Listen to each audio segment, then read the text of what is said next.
Bonjour les CM1, je suis dans la joie de me retrouver avec vous face à cette caméra pour vous enseigner et poursuivre le caté. D'habitude on commence toujours le caté avec une demi-heure de chant, une demi-heure de répétition de chant pour apprendre les chants de la messe. Dans le mail qu'on vous a envoyé, eh bien, vous trouverez ce petit chant que nous vous invitons à prendre avant de commencer eh bien, le catéchisme. Nous sommes donc ici dans la salle Jean-Paul II où nous avons l'habitude de nous retrouver pour poursuivre eh bien, notre parcours avec Jésus, roi sauveur. Jésus le roi sauveur. Et nous allons découvrir Jésus enseignant dans la synagogue. Jésus enseignant dans la synagogue. Et pour cela, eh bien, je t'invite à prendre le texte avec toi pour que eh bien, nous avancions dans cette compréhension de cet épisode où Jésus enseigne dans la synagogue de Nazareth. Tu trouveras donc dans ta Bible, au chapitre 4 de l'évangile de Saint Luc, Luc chapitre 4, versets 14 à 30. Je vais donc prendre le texte pour que nous puissions eh bien, étudier justement eh bien, l'événement et plus approfondir notre connaissance du Christ, le roi sauveur. Lorsque Jésus, dans la puissance de l'Esprit, revint en Galilée, sa renommée se répandit dans toute la région. Il enseignait dans les synagogues et tout le monde faisait son éloge. Si tu te souviens, la semaine dernière, nous avions vu le baptême de Jésus, l'entrée de Jésus dans la vie publique, qui commence eh bien, justement par enseigner. Il enseigne dans les synagogues. Les synagogues, si tu ne sais pas ce que c'est, la synagogue, eh bien, c'est un lieu de rassemblement du peuple juif, un lieu où ils se retrouvent pour écouter la parole de Dieu, pour l'étudier, pour vivre une liturgie, un peu comme ce que nous faisons eh bien, à la messe. Et le Christ, lui aussi, se rend à la synagogue pour eh bien, méditer, lire la parole de Dieu, lire la Torah. Et lorsqu'il enseigne dans les synagogues, eh bien, les gens sont étonnés par le discours de Jésus. Étonnés parce que, comme dit l'Évangile, il enseigne avec autorité. Comme si eh bien, cette parole venait pas seulement du livre, mais venait aussi du Christ lui-même, Verbe de Dieu, parole fait chair. Et donc Jésus, il enseigne dans la synagogue. Et il va à Nazareth, où il avait été élevé. Tu sais, il a passé 30 ans à Nazareth, dans le secret de la ville de Nazareth, avec Marie et Joseph, ses parents, où il a grandi. Et selon son habitude, il entre dans la synagogue le jour du sabbat, le jour consacré au Seigneur. Et il se lève pour faire la lecture. On lui remit le livre du prophète Isaïe. Il ouvrit le livre et trouva le passage où il est écrit « L'Esprit du Seigneur est sur moi parce que le Seigneur m'a consacré par l'onction. Il m'a envoyé porter la bonne nouvelle aux pauvres, annoncer aux captifs la libération et aux aveugles qu'ils retrouveront la vue, remettre en liberté les opprimés, annoncer une année favorable accordée par le Seigneur. » Jésus referma le livre, le rendit aux servants et s'assit. Tous dans la synagogue avaient les yeux fixés sur lui. Le livre du prophète Isaïe est un des livres importants de l'Ancien Testament. Et Isaïe, il a vécu au 8e siècle avant Jésus-Christ. Au 8e siècle avant Jésus-Christ, à un moment où Israël, le pays de Jésus, eh bien, était menacé par ses voisins. Et Isaïe, il va inviter le peuple d'Israël à garder confiance dans le Seigneur et ne pas seulement vivre sa religion de façon extérieure, mais aussi avec une démarche intérieure. Tu vois, ce qui est important dans notre foi, ce n'est pas tant les rites que nous faisons, ce n'est pas tant la participation à la messe, mais c'est avant tout eh bien, la démarche intérieure. Ce que tu vis intérieurement eh bien, doit se refléter extérieurement. Et il ne doit pas y avoir juste avoir de l'apparence dans notre vie de foi, mais il doit y avoir aussi quelque chose qui est vécu dans le cœur, dans une rencontre personnelle avec Dieu, dans un rapport personnel avec Dieu. Et Israël, justement, il va inviter le peuple juif d'abord à reconnaître ses péchés, ensuite à saisir que, eh bien, il est envoyé par le Seigneur pour justement annoncer une année de bienfaits. Et on découvre à travers ce texte, eh bien, d'abord la vocation du prophète. Le prophète, dit le prophète Isaïe, eh bien, il est d'abord choisi et consacré par Dieu, choisi et consacré par l'onction, en vue d'une mission.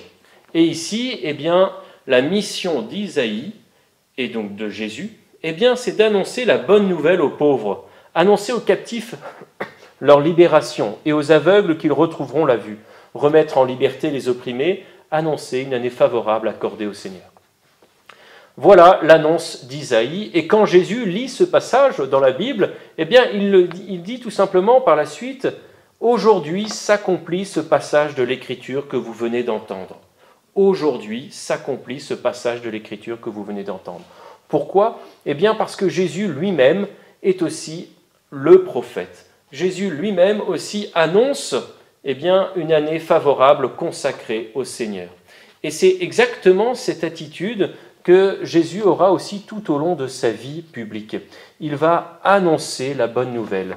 Convertissez-vous et croyez à l'Évangile. Voilà ce que Jésus dira tout au long de sa vie publique dans son enseignement.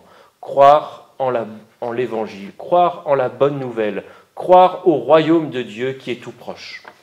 Et cette parole-là, eh bien, les gens de Nazareth vont l'écouter et ils vont attendre eh bien, de voir ce que Jésus va dire comme commentaire. Et Jésus dit tout simplement, aujourd'hui s'accomplit ce passage de l'Écriture que vous venez d'entendre. Tous lui rendaient témoignage et s'étonnaient des paroles de grâce qui sortaient de sa bouche. Ils se disaient, n'est-ce pas là le fils de Joseph ? Souviens-toi, Jésus était à Nazareth, dans la synagogue. Tous les gens de Nazareth ont vu Jésus grandir. Ils l'ont vu grandir au sein de sa famille avec Marie et Joseph. Ils connaissent Joseph, ils connaissent Marie, ils connaissent Jésus. Mais Jésus leur dit, « Sûrement vous allez me citer le dicton « Médecin, guéris-toi toi-même » et me dire « Nous avons appris tout ce qui s'est passé à Capharnaüm. Fais donc de même ici dans ton lieu d'origine. » Puis il ajouta, « Amen, je vous le dis, aucun prophète ne trouve un accueil favorable dans son pays. » À ces mots, dans la synagogue, tous devinrent furieux. Ils se levèrent, poussèrent Jésus hors de la ville et le menèrent jusqu'à un escarpement de la colline où leur ville est construite pour le précipiter en bas. Mais Jésus, passant au milieu d'eux, allait son chemin. Eh bien, ici, cela nous apprend plusieurs choses. Tout d'abord, il nous faut saisir que le prophète, il est d'abord le porte-parole de Dieu.